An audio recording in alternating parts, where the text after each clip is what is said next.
Assalamualaikum. So, hari ni saya akan tunjukkan macam mana nak buat basic setting dalam Lazada Seller Center. Okay, so after kita dah log in, ni adalah kita punya Seller Center, kita punya dashboard. Okay, kita akan nampak nama kedai kita, level dan rank. Okay, kita akan start daripada level 1 dan rank 0.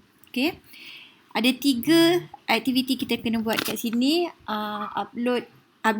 Update address, okay, upload ID dan bank account, dan kemudian upload satu SKU. Okay, lepas tu ini adalah senarai tugas harian kita. Okay, berapa banyak kita kena packing and so on lah. Okay, business advisor kalau kita nak tengok macam business insight sama dengan Shopee. Okay, store performance, kita punya performance, kita punya shop rating, kita punya CRR, okay, chat response rate. Kita punya ship on time. Ship on time ni macam late shipment rate. Okay. So kita klik next. Ada cancellation rate dengan penalty point. Okay. Yang tu je yang penting. Dan scroll ke bawah. Ni adalah challenge untuk dapatkan coins. Okay. Coins tu kita tak boleh guna untuk membeli. Hanya untuk redeem rewards macam nak dapat CEM, nak dapat template untuk kedai dan sebagainya lah.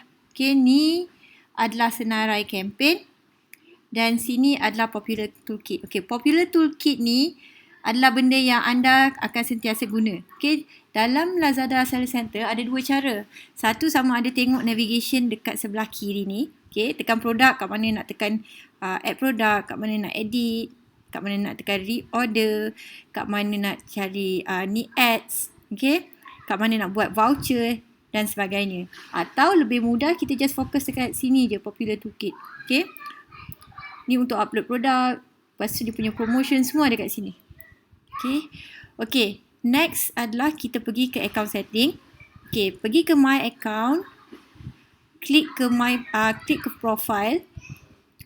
Okay, pada profile, okay, anda kena tekan modify. Okay, pada permulaan tak adalah modify, terus kena isi IC dan nama kedai. Okay, so ni nama penuh seperti dalam IC. Lepas tu kalau nak tukar nama kedai, boleh tukar kat sini. Dia akan ambil masa dalam 5 hari bekerja untuk approve. Okay, nama kedai ni yang kita masukkan masa mula-mula kita sign up as a seller. Okay, kemudian business information, ini adalah alamat kita. Okay, kalau kita ada SSM, letak SSM dekat sini. Okay, legal name, company name ni. Okay, lepas tu letak nombor SSM. ID type. ID type ni kita punya IC. Jadi kita kena upload IC depan dan belakang. Okay, setiap kali kita modify, kita kena save. Okay, kita kena submit. Okay, kemudian bank account. Okay, ni seperti biasalah. Tapi dalam Lazada, anda hanya boleh masukkan satu saja bank account details. Okay, dan account name di sini harus sama dengan account dengan IC tadi, dengan nama pada IC tadi. Jadi kalau nama pada IC tu nama suami kita, kita tak boleh letak account name ni nama kita. Okay, kena sama.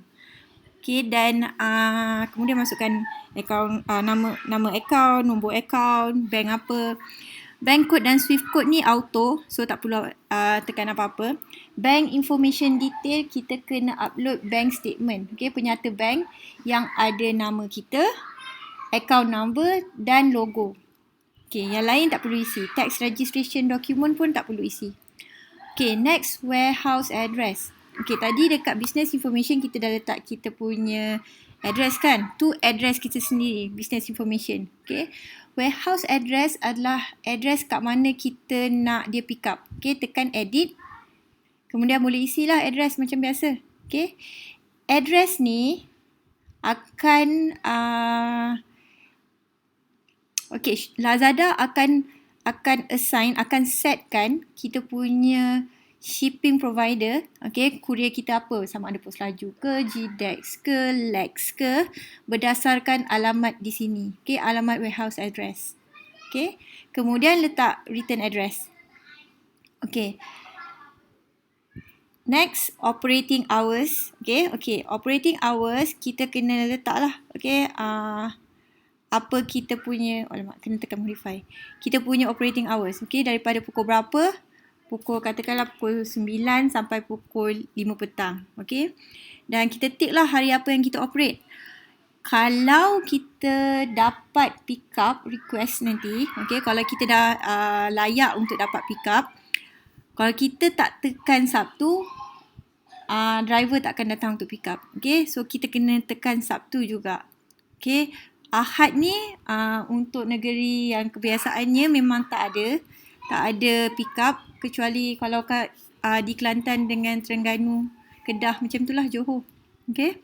Okay, campaign schedule pun sama juga. Okay, kita boleh letak, tekanlah kita target untuk campaign 6-6. Okay, kita letak kita punya operating campaign period daripada 6 sampai 7 hari bulan. Okay, 6 dengan 7 cuti kan.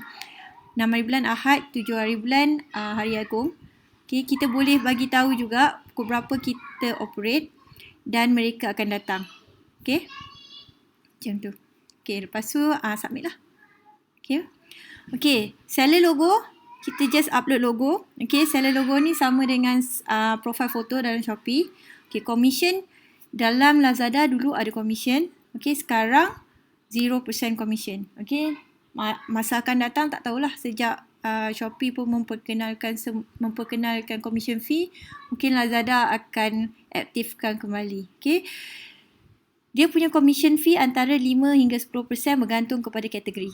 Okay, kemudian shipping provider. Okay, shipping provider ni kita kalau tadi warehouse address tadi, lepas daripada kita masukkan warehouse address, Lazada akan ambil masa dalam 5 hari bekerja. Okay, maksimum 5 hari bekerja, dan dia akan evaluate. Lepas tu dia akan assign kita shipping provider ni. Okay, sama ada Post Laju, Lex atau GDEX. Okay, kat mana nak drop off barang Lex, kita boleh click to view locations ni. Ya, okay. Dan click to view locations ni bukan akan refer kepada alamat warehouse tadi tau. Okay, click to view locations ni akan keluar location kat mana kita klik tu. Kalau kita ada kat rumah sekarang, rumah kita ada kat Bangi, tapi kita letak warehouse address kat Terengganu, dia akan tunjuk Bangi. Okay, untuk request change, okay, kalau kita nak tukar daripada Post Laju pergi GDEX, kat sini boleh tekan change. Okay, bila kat sini tekan change, kita boleh request lah apa yang kita nak. Itu pun kalau dia orang nak layan lah. Okay, change frozen ni sebab sekarang tengah campaign. Okay, delivery service tadi terskip. Okay, delivery service tu kalau kita tekan subscribe, maksudnya kita adalah di bawah Lazada standard, macam SSL. Okay, maksudnya kita boleh print AWB. Okay, lepas tu next adalah invoice number. Okay, invoice number default. Okay, bila kita sign up je, dia akan letak provide number manually. Jadi setiap kali kita dapat order, kita kena masukkan invoice number secara manual lah. Okay, satu persatu. Jadi untuk cepat, lagi elok untuk kita guna auto increment number. Okay, lepas tu letaklah saya comel. Okay. Dan kemudian bila kita dapat order, nombor 0001 ni akan naik satu persatu. Dia akan auto increment. Okay, dia akan naik dengan sendirinya.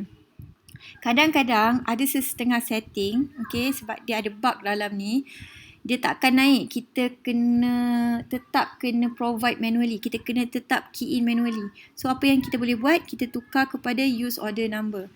Tapi nanti invoice number tu akan panjang lah. Okay, tapi kita tak perlulah nak type satu-satu setiap kali. Okay, last kali adalah holiday mode. Holiday mode adalah macam vacation mode dalam Shopee, tapi kita boleh set awal-awal bila kita nak pergi cuti. Contohnya kita nak bercuti hujung tahun. Okay, kita nak bercuti daripada 19 sampai buka sekolah. Kalau sekolah lah. Okay, lepas tu kita tekan submit. Okay, dan kita kena ingat, lepas kita set tarikh tu, kita kena tekan toggle on. Okay. Lepas Lepas tu baru dia akan pergi ke holiday mode pada tarikh berkenaan. Okay. Itu saja untuk basic setting. Terima kasih.